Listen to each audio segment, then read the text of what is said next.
So Congress is now planning to hold a hearing on the Obama administration's handling of the ISIS threat.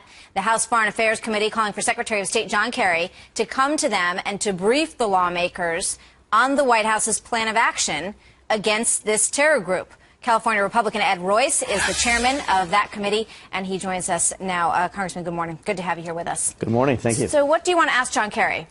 Well, what we want to see is a strategic plan to defeat ISIS laid out. You know, remember, members of Congress have been arguing now for months that ISIS should not be given sanctuary, that, in fact, we should hit those targets from the air, and more importantly, that we should be delivering the weaponry needed by the Kurds. We understand that they still don't have the anti-tank missiles and the other weapons that they need. So where is the strategic plan to roll back the advances of ISIS? We want to hear this from the administration. All good questions, but how much power does Congress really have in those decisions?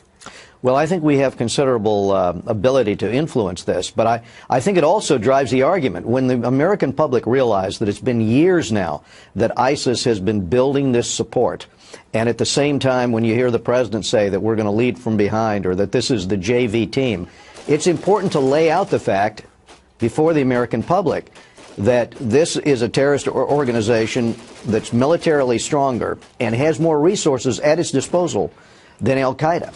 So, yes, we have a very real threat here, an organization that is saying they're going to carry the war to America, and at the same time are recruiting foreign fighters with passports in Europe that can come to the U.S. and from here in the United States in order to train them. We should not allow that training to continue. We should hit those bases.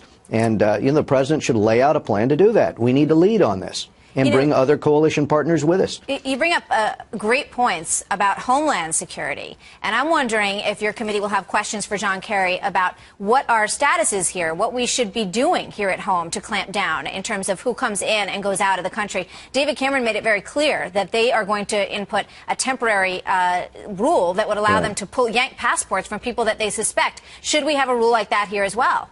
Well, here's what we know. We know that there are approximately 100 Americans that have gone there to fight with ISIS. But there are 200 more, that have gone to the region that we've sort of lost connection with.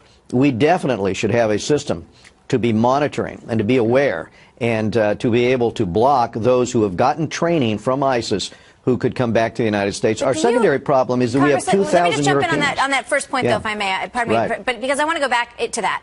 You said we should have a system to identify them. Yeah. Do you have any level of confidence that we do, that we know who any of these individuals are, or that we have an ability to track them effectively?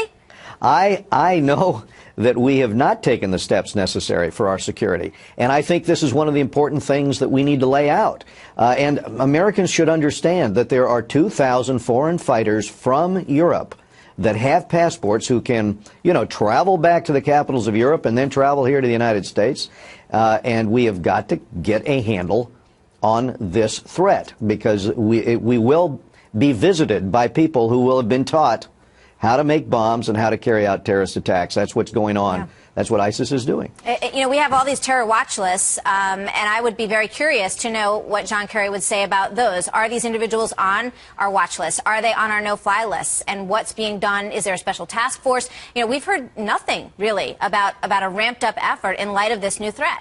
And the first rule of counterterrorism is do not give them sanctuary, do not allow them a safe haven to train, to prepare attacks. That's exactly what was allowed with respect to the terrorist training camps over the Iraqi border in Syria, which we did not hit and take out. And I think it's the responsibility of the President of the United States to have hit those assets down there and taken out those trainers and taken out the munitions and taken out the terrorists with air power. The fact that we have let this go, and especially over the last 7-8 months, as we've watched these columns of ISIS fighters travel city by city and have not hit them by the air, this is irresponsible. We need to degrade and remove this threat, and air power can do it. And frankly, we should have been putting the weapons to the Kurds on the ground. We don't want U.S. troops on the ground, but that's the infantry, the Kurdish infantry, the Free Syrian Army, and other forces that could have been armed in order to take on ISIS. This needs to happen now, and we need to hear a plan to do it. Serious questions, to be sure. Congressman Ed Royce, thank you very much. We'll be watching. Thank you.